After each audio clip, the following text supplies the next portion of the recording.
Hello interlink family members, ఈరోజు ఏంటంటే ఒక అఫీషియల్ పోస్ట్ అయితే వచ్చిందండి.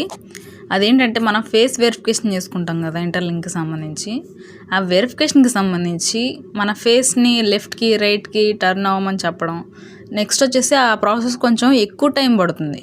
అలా ఎందుకు ఎక్కువ టైం పడుతుంది? ఇది మనకి యాప్లో ఫాస్ట్గా స్కాన్ అవుతుంది కదా మన ఫేస్, ఎందుకు టైం తీసుకుంటుంది, అసలు ఇది ఎందుకు అవసరం, ఇవన్నీ కూడా మనకైతే ఆ పోస్టులు అయితే ఉంటే క్లియర్గా అయితే ఎక్స్ప్లెయిన్ చేస్తాను.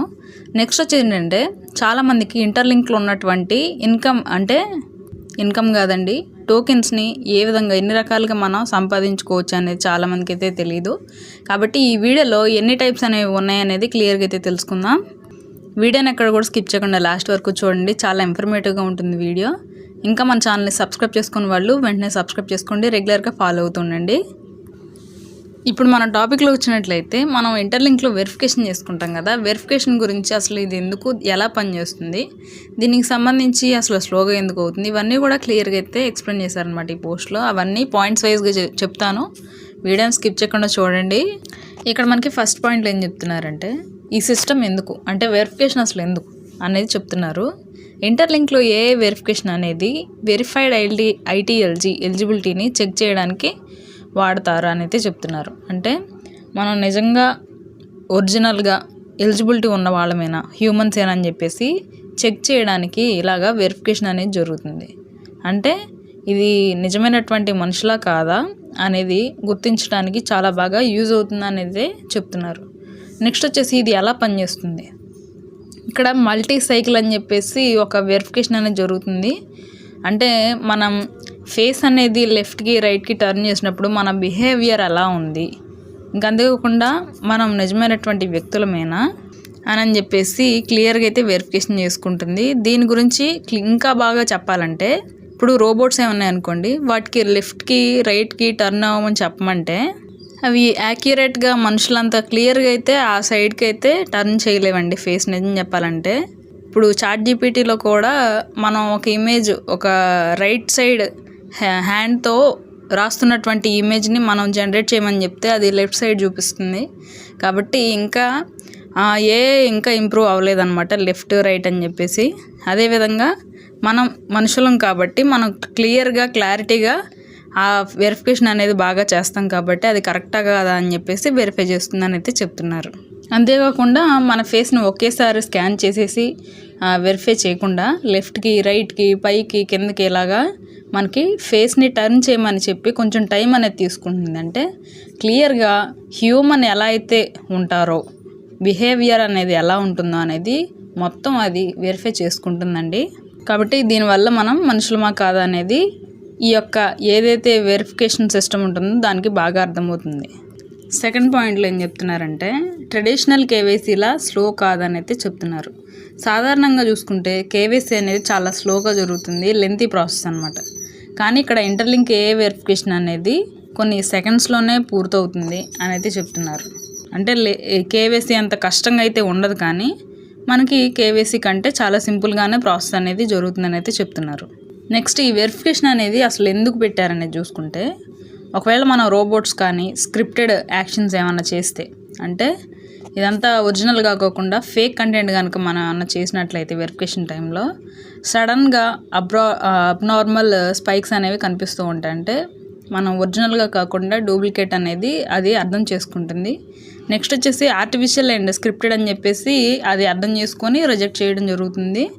ఇంకా అంతేకాకుండా ఏంటంటే నిజమైన మనుషులు అయితే కన్సిస్టెంట్గా చెప్పినటువంటి వర్క్ని యాక్యురేట్గా చేస్తారు, కానీ బాట్స్ అయితే అలా చేయవు, కొంచెం కన్ఫ్యూజ్ అయినట్టుగా ఆర్టిఫిషియల్గా అయితే కనిపిస్తాయి. కాబట్టి వాటిని త్వరగా వెరిఫై చేసి ఆ వెరిఫికేషన్స్ని ఫెయిల్యూర్ చేస్తాయి అన్నమాట.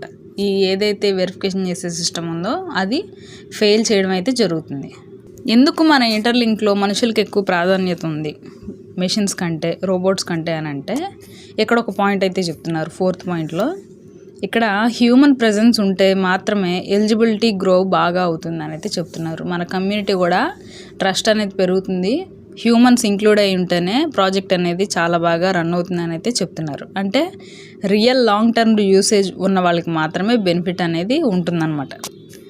కానీ మనకి ఒకవేళ రోబోట్స్ కనుక మైనింగ్స్ కానీ వెరిఫికేషన్స్ కానీ చేస్తే అవి ఎక్కువ రోజులు ఉండవు, అది ట్రస్టబుల్గా ఉండదు, అదంతా కూడా ఆర్టిఫిషియల్గా అయితే ఉంటుందని అయితే చెప్తున్నారు, అది ఎక్కువ రోజులు ఉండదని అయితే చెప్తున్నారు. ఓవరాల్గా మనకి ఈ పోస్టులు ఏం చెప్తున్నారంటేనండి, ఏ వెరిఫికేషన్ ఒకసారిగా జరగదు, అంటే మన ఫేస్ వెరిఫికేషన్ అనేది ఒకేసారి జరగదు, కొంచెం టైం అనేది తీసుకుంటుంది. కానీ ఇది స్లో ప్రాసెస్ అయినా సరే ఇది యాక్యురేట్ ప్రాసెస్, చాలా జెన్యున్గా ఉంటుంది. వెరిఫై ఎలా చేయాలి అనేది అది చాలా బాగా క్యారీ చేస్తుంది అదంతా సిస్టమ్ అనేది అని అయితే చెప్తున్నారు. కాబట్టి నిజమైనటువంటి మనిషి ప్యాటర్న్ని గుర్తించడానికి టైం అనేది అవసరం అని అయితే చెప్తున్నారు. అందువల్ల మనకి కొంచెం టైం అనేది తీసుకుంటుందండి. చాలామందికి ఇంకా ఫేస్ వెరిఫికేషన్స్ మాకు ఇంకా అవ్వలేదని అయితే చెప్తున్నారు. వాళ్ళు ఇంకొకసారి అయితే ట్రై చేయండి. ఒకవేళ మీకు ఫేస్ వెరిఫికేషన్ అవ్వకపోతే అది మీ మొబైల్లో కూడా ఏదో ఒక ఫాల్ట్ అనేది ఉండొచ్చు. ఒకసారి మీ మొబైల్ని రీసెట్ చేసి మళ్ళీ యూస్ చేయండి. అప్పుడు మళ్ళీ స్టార్టింగ్ నుంచి చేసినట్లయితే ఖచ్చితంగా అయితే అవుతుంది. కాబట్టి ఇదైతే గమనించండి. నెక్స్ట్ ఏంటంటే ఇంకొక పాయింట్, ఇది కూడా చాలామందికి తెలియట్లేదు. మనం ఎవరినన్నా రెఫర్ చేసినప్పుడు డైరెక్ట్గా రెఫర్ చేసిన తర్వాత వాళ్ళది ఫేస్ వెరిఫికేషన్ అవ్వకపోతే మనకి వాళ్ళ నుంచి వచ్చేటటువంటి ఏవైతే ఉంటాయో 500 ITLG అవైతే మనకి కలవ్వండి. కాబట్టి లాక్డ్ అని పడుతుంది అనమాట. వాళ్ళకి ఒకవేళ ఫేస్ వెరిఫికేషన్ అవ్వకపోతే లాక్డ్ అని పడుతుంది. వాళ్ళకి చెప్పి మీరు గుర్తు చేసి అయితే ఫేస్ వెరిఫికేషన్ అనేది చేయించండి. అప్పుడే వాళ్ళకు కూడా ఒక వాల్యూ అనేది ఉంటుంది ఐడికి సంబంధించి. కాబట్టి ఇదైతే గమనించండి. నెక్స్ట్ వచ్చి ఏంటంటే ఇంటర్లింక్కి సంబంధించి మనకి మైనింగ్ చేసుకోవడమే కాకుండా చాలామందికి తెలుసు మైనింగ్ ఒకటే అని చెప్పేసి టోకెన్స్ గెలుచుకోవడం అనేది, కానీ మిగతా చాలా రకాలైతే ఉన్నాయండి. వాటి ద్వారా కూడా మనం ITLG టోకెన్స్ని సంపాదించుకోవచ్చు. లిస్టింగ్ లోపల మనం కొన్ని టాస్క్లు చేసి కూడా చాలా బాగా మన దగ్గర ఉన్నటువంటి టోకెన్స్ని డబల్ త్రిబుల్ చేసుకోవచ్చు. ఈ యొక్క విషయాలు అయితే గమనించండి. ఇప్పుడు నేను ఆ టైప్స్ చెప్తాను, వాటి ప్రకారంగా మీరు ఆ టాస్క్లు కూడా చేసినట్లయితే ఖచ్చితంగా మీకు కూడా ఎక్కువ టోకెన్స్ అనేవి అవుతాయి అన్నమాట. ఆ తర్వాత లిస్టింగ్ అయిన తర్వాత ఎక్కువ అమౌంట్ తీసుకుంటారు. ఈ యొక్క అవకాశాన్ని ఎవరు కూడా మిస్ చేసుకోవద్దు. ఇప్పుడు నేను 1 by 1 అయితే చెప్తానండి ఆ టైప్స్ ఏంటని చెప్పేసి. ఫస్ట్ ఏంటంటే రెగ్యులర్ మైనింగ్. మనం 4 గంటలకు ఒకసారి చేస్తాం, అది చాలామందికి తెలుసు, అందరికీ తెలుసు ఆల్మోస్ట్. కాబట్టి ఇది చాలా సింపుల్, మనం ఎక్కువ టైం కూడా దీనికి కేటాయించాం. కానీ అందరూ కూడా 6 సెషన్స్ ఉంటాయి కాబట్టి 6 చేయలేరు. కాబట్టి అట్లీస్ట్ కనీసం 5 చేయడానికి కానీ 4 చేయడానికి కానీ ట్రై చేయండి. నెక్స్ట్ వచ్చేసి ఏంటంటే డైరెక్ట్ రెఫరల్స్. మనం ఎవరినన్నా మన ఫ్రెండ్స్ని కానీ ఫ్యామిలీ మెంబర్స్ని కానీ రెఫర్ చేసామనుకోండి, వాళ్ళ వల్ల మనకైతే ఒక 500 టోకెన్స్ అనేవి యాడ్ అవుతాయి అన్నమాట. మనకి వాళ్ళకి 1000, మనకి 500. ఇలా కూడా చాలా రెఫరల్స్ చేసుకోండి డైరెక్ట్గా.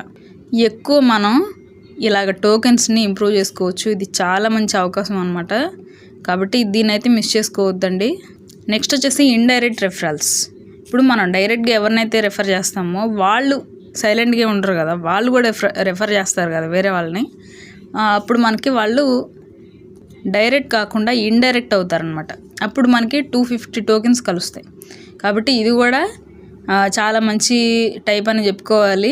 ఫస్ట్ మీరు ఒకరిని డైరెక్ట్గా రెఫర్ చేసి వాళ్ళని కూడా యాక్టివ్గా ఉంచి టీమ్ చేసుకునే విధంగా మీరు వాళ్ళకి సపోర్ట్ ఇచ్చినట్లయితే వాళ్ళు కూడా చేస్తారు. వాళ్ళ వల్ల మీకు కూడా బెనిఫిట్ అనేది ఉంటుంది. ఇలా కూడా టోకెన్స్ అనేవి మీరు సంపాదించుకోవచ్చు. నెక్స్ట్ వచ్చేసి గేమ్స్ అండి. దీంట్లో మనకి ఇంటర్లింక్లో చూసుకుంటే చాలా గేమ్స్ అయితే ఉన్నాయి. మ్యాక్సిమం ఎక్కువ మంది ఆడే గేమ్స్ ఇక్కడ నేను స్క్రీన్ మీద చూపిస్తాను చూడండి. ఇక్కడ ఫుట్బాల్ గేమ్ అని చెప్పేసి బాగా ఆడుతున్నారు చాలామంది. ఇంకా లక్కీ స్పిన్ ఒకటి, ఫ్రూట్ స్లైజర్ అనే ఒక గేమ్ అయితే ఉంది. చాలా సింపుల్ అనమాట, చిన్నపిల్లలైనా సరే ఆడతారు. ఇలాంటి గేమ్స్ ఆడి కూడా మనం టోకెన్స్ని అయితే సంపాదించుకోవచ్చు. చాలా సింపుల్ గేమ్స్ అండి ఇవన్నీ కూడా. ఒక 2 days కనుక కాన్సన్ట్రేట్ చేస్తే ఖచ్చితంగా అయితే మీరు దీంట్లో పర్ వీక్ వచ్చేసి ఒక 500 టోకెన్స్ అయినా సరే సంపాదించుకునే అవకాశం అయితే ఉంది. కాబట్టి ఇవన్నీ కూడా మీ చేతిలో పనిలేనండి. మీరు చేసుకున్నట్లయితే ఖచ్చితంగా మీకు ఎక్కువ టోకెన్స్ అనేవి వస్తాయి.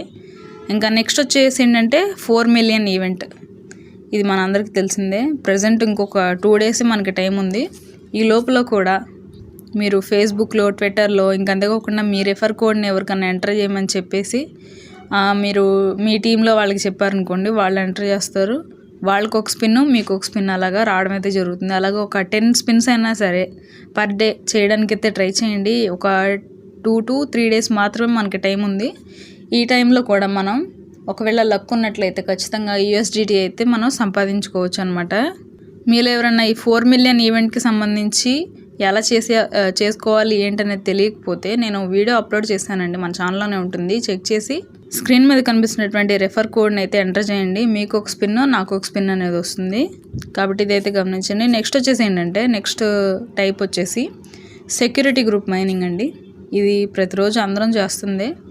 5 కలిసి ఒక గ్రూప్లో ఉంటారు, వాళ్ళు మైనింగ్ అనేది చేసుకుంటూ ఉంటారు. దీనివల్ల ఎక్స్ట్రా కాయిన్స్ అనేవి ఒక 150, అసలైతే 180 అండి, కానీ 180లో అందరూ కూడా 6 సెషన్స్ కంప్లీట్ చేయరు కాబట్టి 150 వేసుకోవచ్చు. మనం 150 వరకు మనకి రావడం అయితే జరుగుతుందనమాట. ఇలా కూడా మనం టోకెన్స్ని సంపాదించుకోవచ్చు.